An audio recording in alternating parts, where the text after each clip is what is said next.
They called it Ireland's second capital. But in Liverpool, that meant something different. It meant bodies in cellars, fever in the docks, ships that sailed with hope and returned empty. The year was 1847, and the city was drowning. Before the hunger crossed the Irish Sea, Liverpool already knew the Irish. 50,000 had made the city their home by 1845. They worked the docks, loaded the ships, built the warehouses that lined the Mersey. The city had 250,000 people. The docks never stopped. Ships came and went on schedule. Liverpool was the gateway between the old world and the new. Then the potato failed, and everything changed. They came on steamers, packed deck to rail. Some had paid their passage, most had begged it. All were running. In the first 11 months of 1847, 300,000 Irish landed at Clarence Dock. That was more than the entire population of the city. The police tried to count them, tried to track who stayed and who left. They stopped counting. One inspector described what he saw: half naked, starving, no luggage. These people weren't traveling through Liverpool. This was the end of the line. Dr. William Henry Duncan walked through Bent Street. 26 people in a single room, 8 dead from fever in one house. He'd been appointed medical officer of health that January. No one had held the job before. There was no precedent, no handbook, just the bodies. The cellars filled first, the condemned ones, the ones that had been boarded shut. Families broke the boards and moved in, 10 to 20 people per cellar, knee-deep in sewage when it rained. Then the lodging houses, then the warehouses, then anywhere with a roof. The fever came with them. Irish fever, they called it. Typhus, spread by lice. In those conditions, it moved like wildfire. By June, Duncan estimated that 60 to 80,000 Irish had settled in Liverpool, most in the worst districts, the ones where the air didn't move, where 20 families shared one water pump. Duncan reported to the health committee. The numbers were unprecedented. 60,000 contracted typhus in 1847.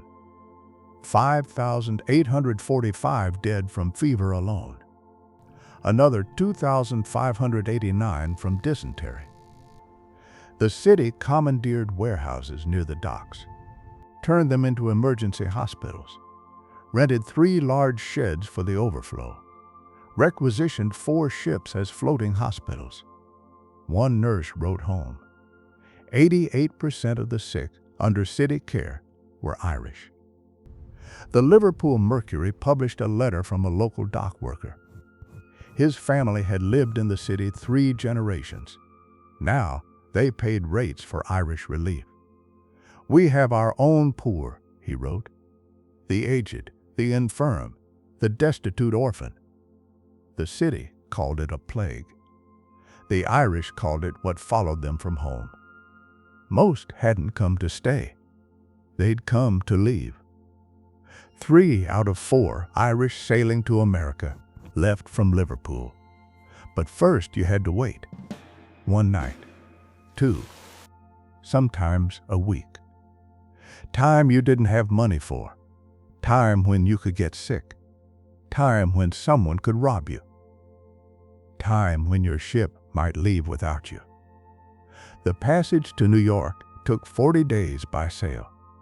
If the weather held, if disease didn't spread in the hold, if you made it at all. Some families waited months, spent everything on lodging, sold what they'd carried, got too sick to travel. The dream of America stayed a dream, and Liverpool became their America.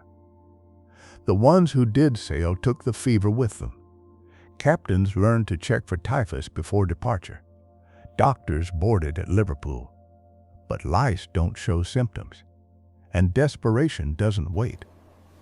In June 1847, Parliament passed a law. Local authorities could now deport homeless Irish back to Ireland. Within days, the first boats left. 15,000 people dragged from Cellars and shipped to Dublin, dropped at the docks, left to find their way back to the place they'd fled. The law didn't stop the arrivals. It just made people hide better. Duncan kept working, visited every house in the worst districts.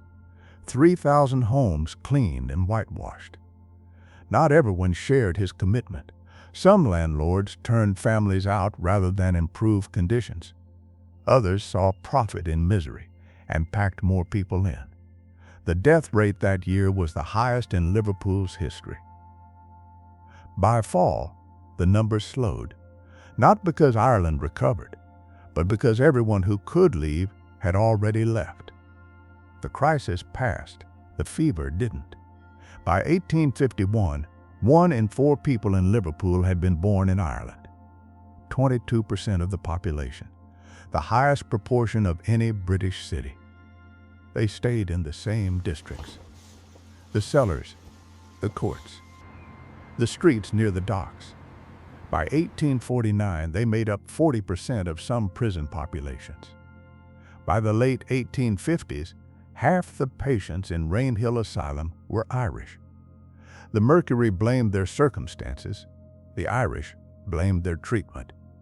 Both were right. Those numbers told 2 stories. One about poverty and trauma, another about who got blamed for it. The ships kept sailing. Liverpool remained the gateway, but something had changed in the city. The Irish who'd survived built a community, churches, schools, political power. In 1885, Liverpool became the only place outside Ireland to elect an Irish nationalist to Parliament, T.P. O'Connor. He held the seat until 1929. By 1971, even after immigration had slowed, 15% of Liverpool's population was still Irish-born. The nickname stuck, Ireland's second capital. But walk through the old dock districts today. The warehouses are apartments now. The cellars are sealed. The fever hospitals are gone. What remains is harder to see. 3/4 of Liverpool's residents have Irish ancestry, the descendants of those who came with nothing, who died in cellars, who survived the crossing, who never made the crossing at all. Liverpool became the city it is because of 1847. A year when 300,000 people arrived, when 60,000 got sick, when 5,000 died. The city absorbed them, buried them, carried them forward. History remembers the ships that left, the ones that made it to New York, Boston, Philadelphia. But millions passed through Liverpool first. And in that passage, something transferred. Not just disease and death, but survival. Desperation made permanent.